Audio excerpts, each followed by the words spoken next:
नमः संस्कृताय मित्रों, स्वागत है आपका अपने YouTube चैनल संस्कृत मीठा पर। कारक प्रकरण में चतुर्थी संप्रदान कारक हम लोग अध्ययन कर रहे हैं। तो चतुर्थी विभक्ति में कुछ सूत्र हो गए हैं, कुछ अभी और शेष बाकी हैं। तो चलो देखते हैं।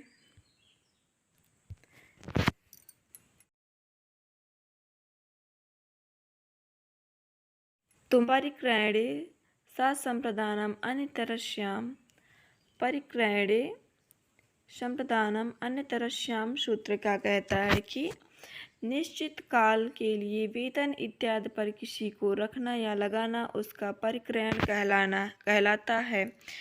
जैसे कुछ समय के लिए कोई अध्यापक को रखा जाए, जैसे 6 महीने के लिए रखा जाए, उसके बाद उसको निकाल दिया जाए,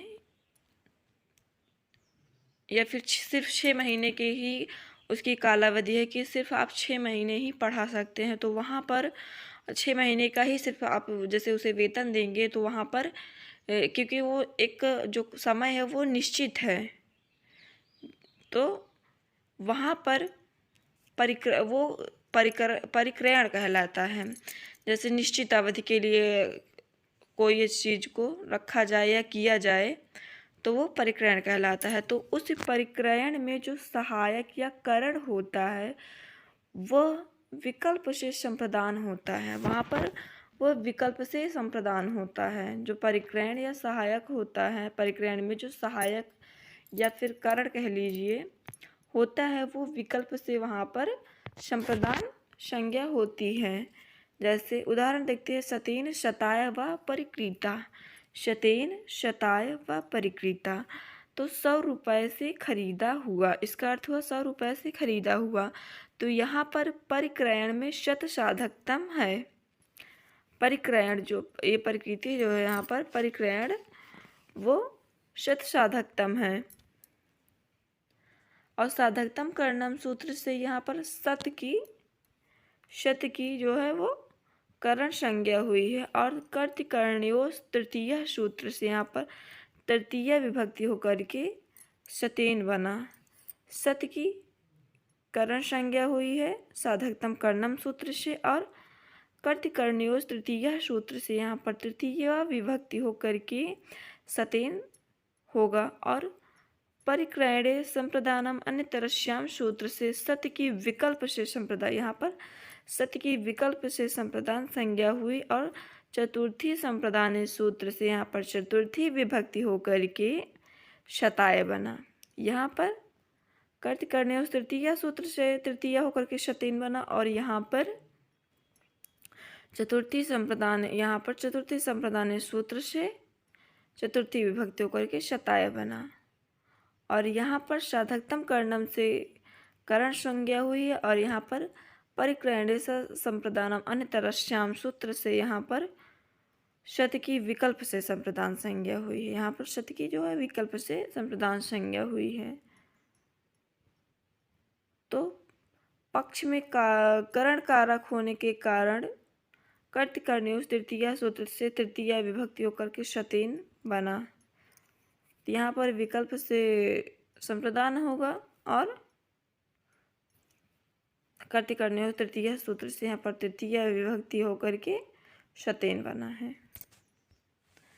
अगला है सूत्र देखते हैं।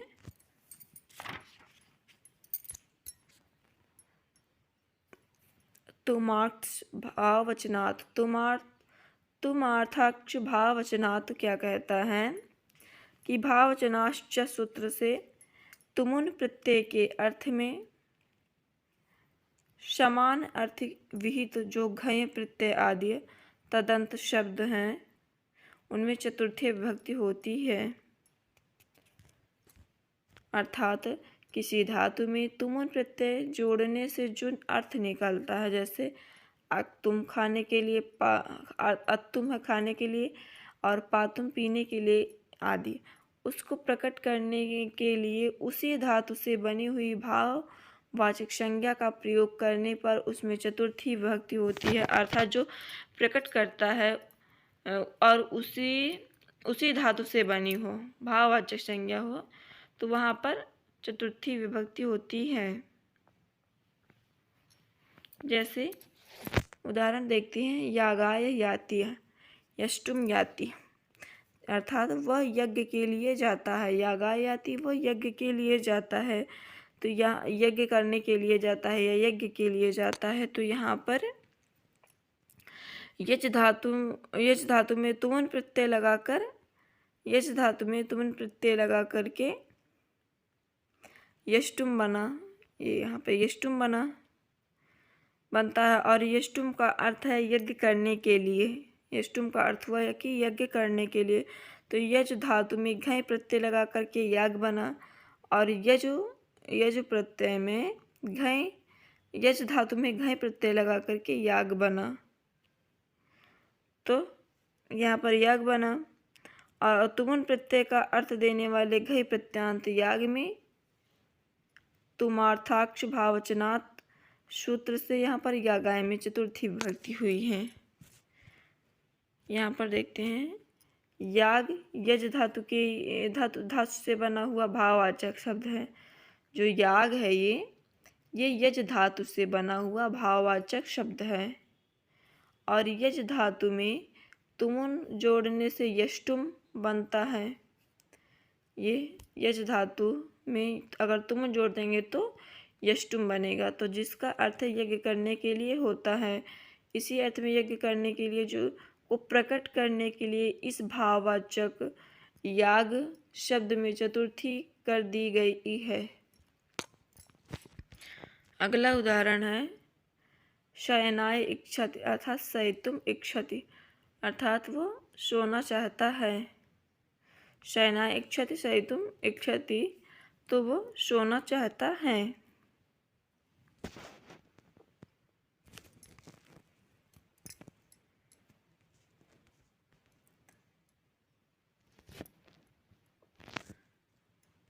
तो यहाँ पर यह शयन में चतुर्थी विभक्ति होगी। अगला है उत्थानाय यतते, अर्थात उत्थातुम यते, उठने की कोशिश करता है। तो यहाँ पर उत्थानाय में तुमार्थाक्ष भावचनात् सूत्र से यहाँ पर संप्रदान संज्ञा हुई है, और चतुर्थी संप्रदान सूत्र से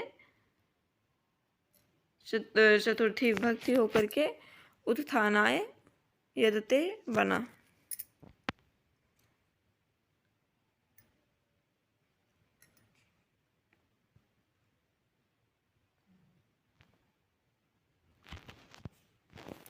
यहाँ पर उत्थानाय में तुमार्थाक्ष भाववचनात् सूत्र से यागाय में चतुर्थी विभक्ति हुई है।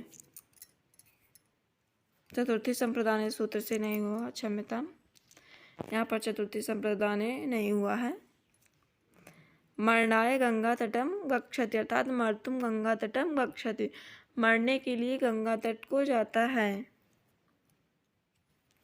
तो यहाँ पर भी तुमार्थाक्ष भाववचनात् सूत्र से मरणाय में चतुर्थी विभक्ति हुई है।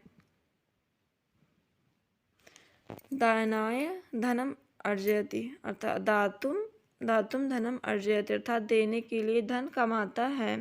तो यहाँ पर दानाय में भी चतुर्थी विभक्ति हुई है तुमार्थाक्ष भाववचनात् सूत्र से।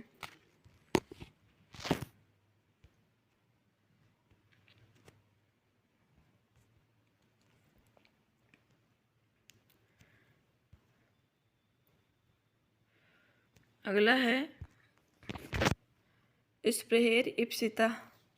स्प्रेहेर इप्सिता सूत्र क्या कहता है कि स्प्रे धातु के योग में जिसे चाहा जाए वह संप्रदान संज्ञक होता है। स्प्रे धातु के प्रयोग में या योग में जिसको सबसे ज़्यादा चाहा जाए वह संप्रदान संज्ञक होता है।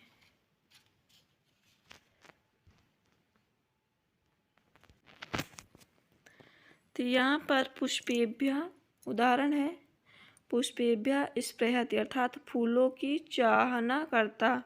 या फूलों को चाहता है। तो इस वाक्य में जो है स्पृह धातु के प्रयोग में इप्सित पुष्पों की इप्सित पुष्प जो हैं उसकी स्प्रेर इप्सिता सूत्र से संप्रदान संज्ञा हुई है और चतुर्थी संप्रदान सूत्र से चतुर्थी विभक्ति होकर के पुष्पेभ्या बना है। यहाँ पर चतुर्थी संप्रदान सूत्र लगेगा स्प्रेर इप्सिता में, और स्प्रेर इप्सिता में संप्रदान संज्ञा हुई है पुष्पों की। टिप्पणी में क्या दिए हैं देखते हैं। स्प्रे धातु से बने हुए शब्दों के योग में भी इप्सित का कभी कभी संप्रदान रूप में प्रयोग देखा जाता है, जैसे भोगेभ्या स्पृहा याल्वा अर्थात वैराग्य शतक का ये दिया गया है, वैराग्य शतक की लाइन है ये, अर्थात भोगों के इच्छुक।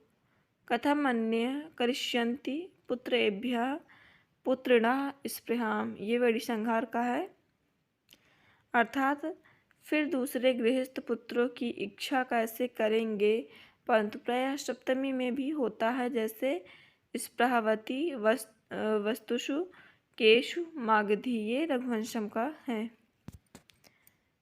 रघुवंशम के 3 सर्ग का 5वां श्लोक।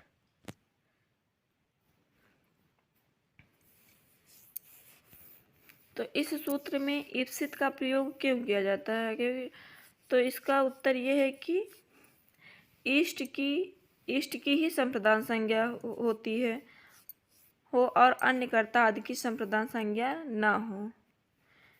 जो इष्ट है, जो इप्सित है, जो इष्ट है उसकी ही संप्रदान संज्ञा हो, अन्य कर्ता आदि की संप्रदान संज्ञा ना हो। जैसे पुष्पेभ्या बने स्पृहति, पुष्पेभ्या, एक सेकेंड, पुष्पेभ्या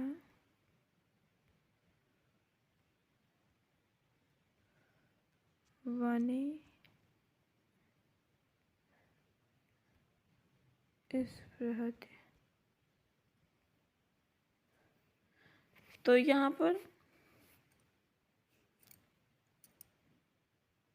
एक सेकेंड, स्पृहति, तो यहाँ पर जो है वह वन में फूल चुनता है। तो इस वाक्य में जो पुष्प की इप्सित है वह वन नहीं है, यहाँ ये वन नहीं है।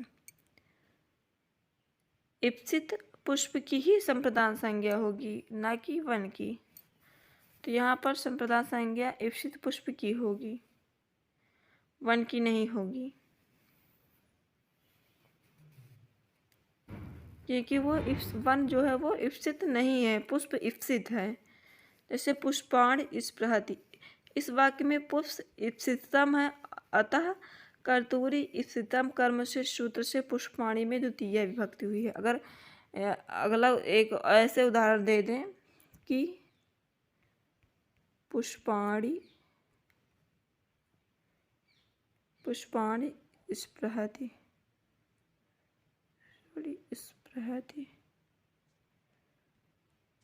तो इस वाक्य में क्या होगा कि जो पुष्प है वो इप्सिततम है, अतः कर्तूरी इप्सितम कर्म से है, यहाँ पर पुष्पाणी में द्वितीय विभक्ति हुई है। जैसे पुष्पाणी स्पृहा दे देगा तो यहाँ पर संप्रदान संज्ञा नहीं होगी, यहाँ पर कर्तूरी इप्सितम कर्म से पुष्पाणी में द्वितीय विभक्ति हुई है। आज के लिए मित्रों बस इतना है, फिर मिलते हैं अगली वीडियो में। तब तक के लिए धन्यवाद। अगर वीडियो पसंद आई हो तो please like share and subscribe करें।